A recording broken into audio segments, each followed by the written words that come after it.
and fuck my money up. Can't you feel my face? My heart was pounding. What's up, YouTube? I D back with another video, and I ain't gonna lie, bro. We finna be at this random ass shit today, bro. I ain't gonna rap to you, bro. I just see this nigga finna be touring his house with all type of zoo animals in this bitch. I don't know. I clicked on the rest of the video. You finna watch this bitch. That's all that matters.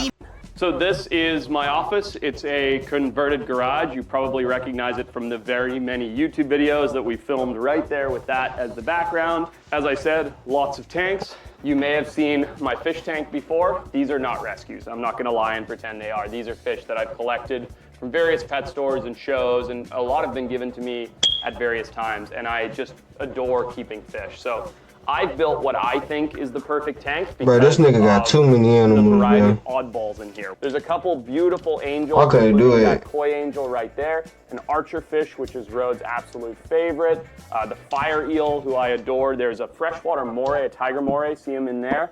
He'll pop his head out and come eat some bloodworms. My Congo spotted puffer right there. He's awesome. Now, a lot of people think puffers are super aggressive. He's not. He's super peaceful with all the other fish, which is awesome.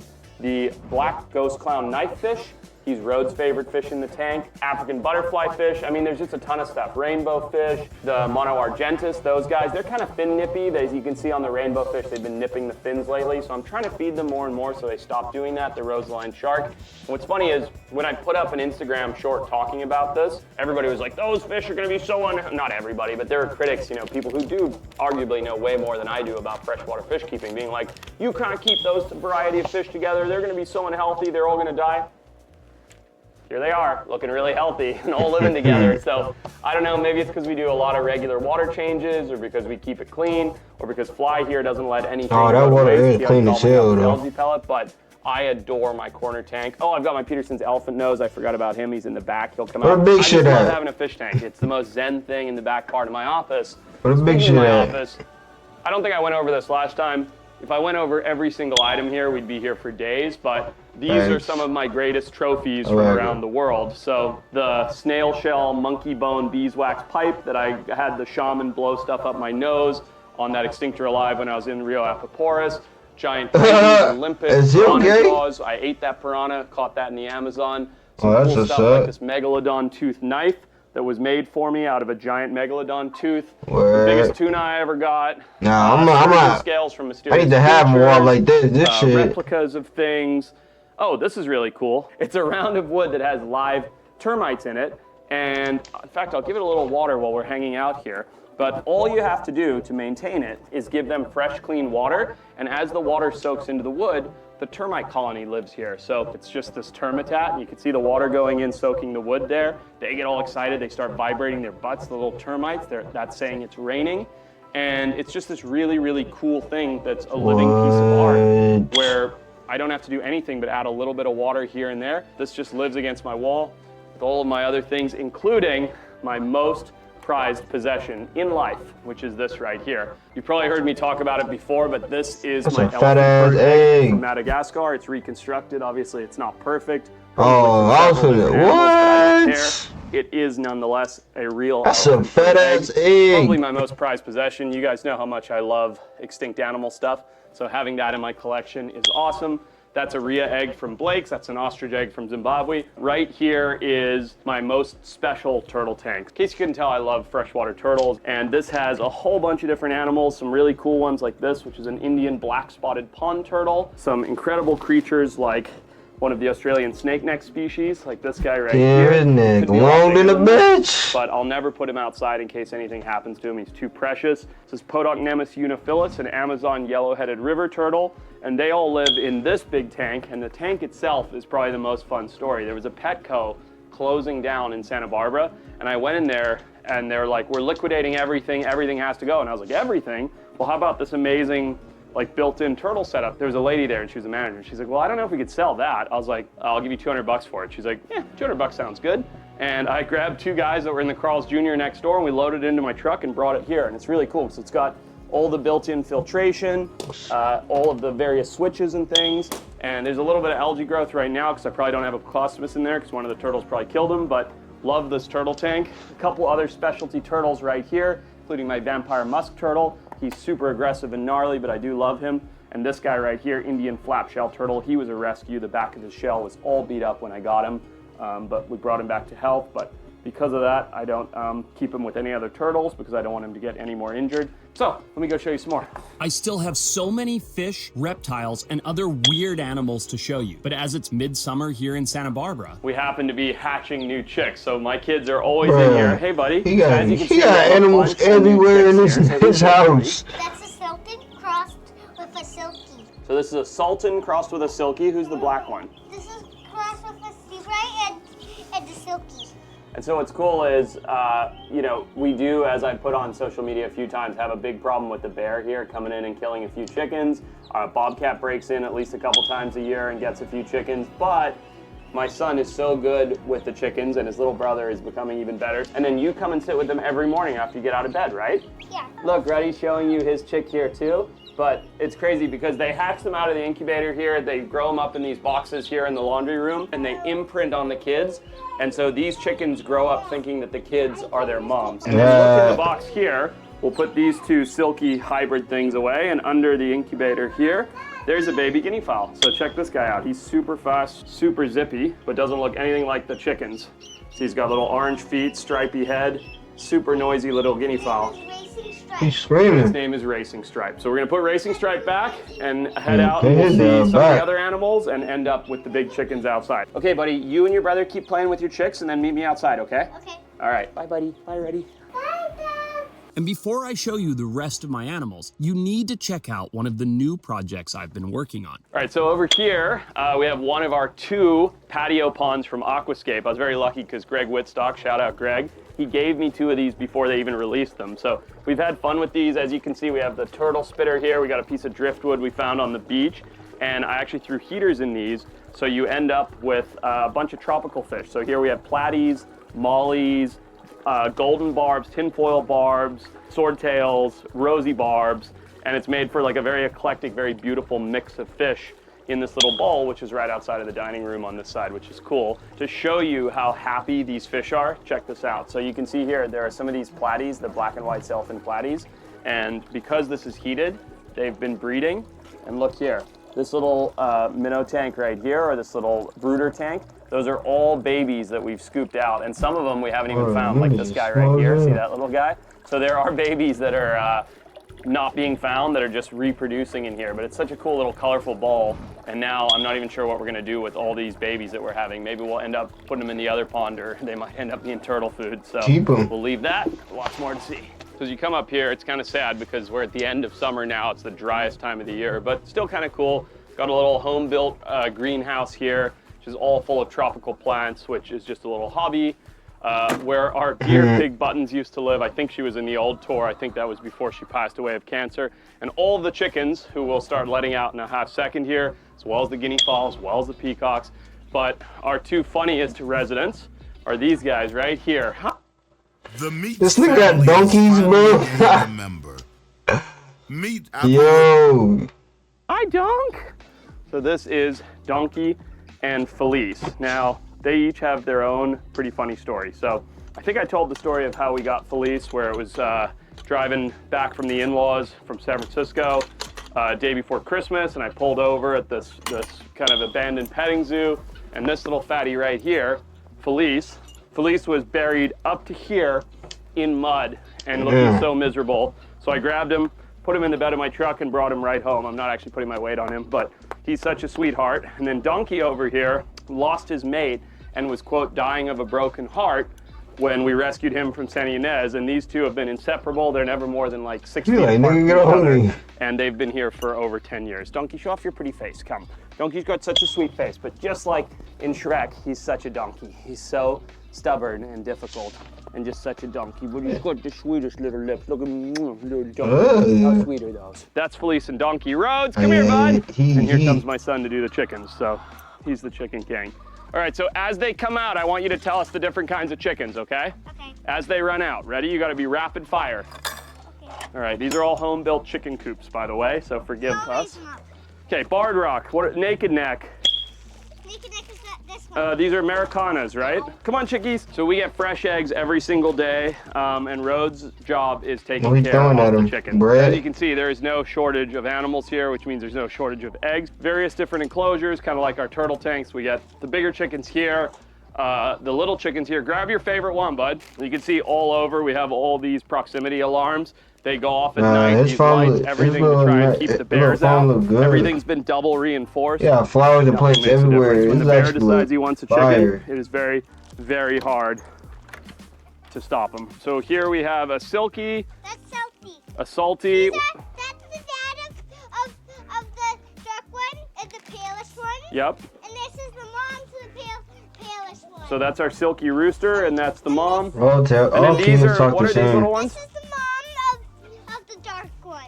Oh, that's the mom of the dark chick? Yeah. See, I don't even know. He knows his chickens way better than I do. It's chaos here every day, and it's part of the life that we live, which I absolutely love, to be honest. I can't understand having a perfect vanilla life where everything's organized, everything's clean.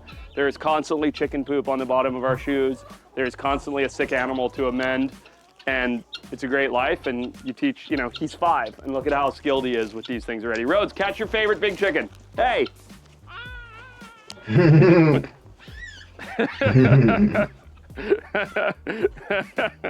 right, buddy, you hang out with the horses. Dad's gonna go on and do some more filming, okay? All right, I'll see you in a little bit. I've still got so many awesome animals to show you, but first, I thought the some was special doggies. residents at my house. And then down around here with the nicest view in Santa Barbara is Arnie and Sly, our 2 rescue tortoises who came from a woman who was in her 90s who could no longer lift them up or take care of them, and then she passed away. So this is them here. Hey guys, I'm gonna give you guys some watermelon. So Arnie and Sly are sulcata tortoises. They're called sulcatas or African spurred tortoises because of these spurs that you can see right here that they have. And they're 2 boys, they're brothers, and they don't fight because they've never been introduced to a female. But if we happen to bring a female in, these 2 would become worst enemies almost immediately and probably start trying to kill each other. But luckily, they don't know any girls, they don't know any better. They live a nice life right here. That's it for the backyard. So before I show you my favorite enclosure, let's go see what else I have in the house. All right, so in here is the upstairs office, and like everything in our house, it's full of pets. So who's this, Rhodes? It's a parakeet. All right, so take Charlie out. So Charlie, a lot of our animals here, unlike, well, the chicken started that way, but a lot of our animals here are rescues, including Charlie, the Bjork parakeet, who had a mate. You right and there. the mate died. What was Charlie's mate's name? Poppy, right? Poppy, yeah. Where's Charlie? Oh, he's right here. Hey, Charles, come here, buddy. And you can see he's got these beautiful pinkish feathers on his chest and then the purple on the wings. UV light he used to have a UV light what made his feathers start to have more color. The UV light made his feathers have more color? Yeah. See, he knows more than I do at this point. It's pretty incredible. Whoops, there he goes. But as you can see, he's kind of just a free-ranging bird in the office room, and it's small enough that he can fly around, stretch his wings, hang out, and he gets to come out how often? In the afternoon and in the morning. Every day, right? Yes. And so Rose is in charge of all the birds. He really is the bird king. But what I'm gonna do is, because we're gonna turn the lights off, I'm gonna put Charlie away. Come, Charlie. Rhodes, go turn the lights off for me, buddy. Guess what we're gonna show next? If you close up the curtains in the office, this has really become Rhodes' office. You see over here, you've got a very colorful tank of fish, but it just looks like a normal tank of funny colored blue and neon fish. But when you change it, one thing I've noticed about football fans Hey, is they all steady look like doing they that, actually though. hear them. Proud of you. haha. Oh, Rhodes, what do you have here, buddy? shit. A glow tank. A glow tank, and you love your glow tank, huh? Yes. So name some of the fish that we have in our glow tank. We have cories, glow cories, Glow different cories. colors. That's right. Those 2 are pinkish. That one's like greenish yellow. Hmm. And my favorite here is Rainbow, who's hiding in his cave over there. Who's a rainbow shark, and those guys? Long fin tetras. Very good. Long fin glow tetras, and there's another glow tetra there, and you love the glow tank, huh? All right, so here in my son's room is the pet that I've had by far the longest. It was one of the first things I got when I moved to the state of California, and then a mate for her. So this is Rosie, the Rosie boa. So when I found Rosie, she had this big, gnarly, fleshy appendage on her tail. Looked like something had either run it over or a raccoon had got it. And I scooped her up. That was just outside of Palm Springs, California. and treated it. She never bit once. So I've had her for nearly 20 years, nearly as long as I've been in the United States. I've had this beautiful snake. And then this is her mate, which is a captive bred chocolate rosy boa. So they're not actually mates because I've never got them to breed. I don't know why. Might be something to do with her injury, but male and female pair, they live together. I absolutely love them. Rhodes loves them. Both my kids have grown up handling snakes. As you've seen, they've handled chicks and chickens their whole lives, so they're learning how to be hands-on with animals while being respectful. Yeah, that's awesome. They now live in the kids' room, which is awesome because they get to come out, move around, get to watch them. There's no TVs, no screens in the boys' room, so instead, they get to watch these guys. So we'll put them back. And before I show you my favorite enclosure, I've got a couple more oddball tanks in my house to show you first. Right, so right here, even in the living room, there are tanks. These are our temporary tanks, whatever Rhodes is kind of into at the time. So who do you have here, buddy? The bullfrog. All right, so check this out. So this is, whoa, you better catch him. Oh my better God, catch him. he's dropping on the floor. Better catch him. You go outside. So these are our invasive tanks here, and Rhodes, catch that frog, buddy. You got him? Yeah. And our temporary tanks are filled with basically whatever Rhodes is into while he's learning about it. So what do you have here, bud, that just got away? A bullfrog that I caught right there. So this is a bullfrog, as you can see here. It's a juvenile. So did you find him like a bullfrog? No, we found him as a tadpole. And we brought him here and we built him this little tank right here that you can see. And Rhodes watched him metamorphose from a bullfrog tadpole all the way into a bullfrog. Anytime we see these invasive species, do we want to leave invasive species in the environment? No, we don't want to leave invasive species because they can eat everything. How good is that? So we're learning about things, we're removing invasive species, and we're getting to watch them grow and metamorphose. Learn something new every day. Species. Axolotls are illegal in California because they can be an invasive species. These are the closest living things. So these are, what are they? Do you know? No. They're newts. They're Spanish ribbed newts, albino ones that we got at the world's largest reptile show. We have a couple of them here, and we made this our black and white tanks. We have 2 white mystery snails, our 2 white Spanish ribbed newts, and a white betta fish. And these are Rhodes tanks. So leave that. Quickly run over, show off your other tanks. Quickly over here. So here we also have his 2 bettas, and then here is a rescue tadpole. And then my animals are centerpiece of the living room. As you've probably seen, we have a small turtle tank, like this, a medium turtle tank, and a big turtle tank. So these are the babies that I have. Some are rescues, but most are not, to be quite honest. These guys, which are super cool, the Argentinian snake necks. So what's crazy is look at the size discrepancy in all these turtles, and they're all about the same age. But look at that beautiful white coloration, these chin barbels. That's what I was saying. Them These guys look get gigantic, like and they actually an do really Oreo. well living outdoors. So you got a couple of these bright yellow morphs here. So they came from Sean at Dark Hammock Turtles, some Chinese pond turtles. Just a cool mix of baby peaceful turtles that are really fun to watch because they're beautiful. This water stays nice and clear like this, and we get to have this beautiful tank where we watch these guys grow up. And then out here, this is my favorite area. It's my pond that I've been working on for a long time. So we made this impenetrable barrier that the turtles can't get out, and then a bunch of animals in here. And because I try and keep tropical turtles and we live in Southern California, I have a permanent heat lamp for a beautiful freezing midsummer's day like today. And there's some really interesting animals in here. So this is one. Shout out to Chris and Casey Leone from Garden State Turtle. So they rescue these beautiful diamondback terrapins. People will go out in New Jersey and they'll see these little guys crossing the road during hatching season, and they'll pick them up and then they'll raise them in captivity. So you don't know what their locales are, you don't know where they're from, and you should never do that. You should never take a turtle out of the wild. So when they have an overflow of turtles, Chris and Casey asked me if I have space, and I was able to house 3 of them. This one sadly arrived with a respiratory infection, which is why it looks so lethargic, but look how beautiful it is. So we're treating that, we're giving it medication to get rid of that respiratory infection. And then in the pond is some interesting stuff here. So right there you have a white sterlet on the bottom. This guy is a crazy story. So see this giant koi here? Our friend Alicia told us about this area in the San Ynez River where she had been seeing this white variant carp with all these others. So we went up there and targeted it because it was living in a pool in the San Ynez River where it was going to dry up and die, which they do often. But look at that. That looks like a $1,000 koi that we found in the river, wild. Outside of that, there's the white sterlet. There's more diamondback terrapins, bunch of koi. These gold guys are also carp. And then in this pond, we have all rescue turtles. So That giant slider right there that someone found walking around on the street in Santa Barbara, that sick one that we're treating, 2 other diamondbacks, more red. Yo, this nigga backyard is awesome. We have a pink belly in here. We have a Joffrey side neck turtle in here. There's a soft shell. He likes to hang out in that flat upper area. And I've planted some of these beautiful tropical plants like these giant elephant ears and the water hyacinth, and everything sort of lives in harmony. The newest addition being that giant that's crazy. You gotta really work on all that. I thought you could just buy this shit. He's big. I'm not sure he's gonna be able to stay, but I grabbed him before the river dried up, and there he is, and he's actually really beautiful. So love my pond, love feeding it. And I'm always adding and changing the enclosures at my house, with tons of renovations on the way. So stay tuned for my next home tour video, and don't forget to like and subscribe. Oh, for sure. Sunlight. Yeah, that's in the video, man. Hey, I ain't gonna lie. Hey, have a good day, man. I done fucked my money up, can't feel my face, my heart was pounding. Percocet won't do me wrong, snatch the T-Rex, break the mileage,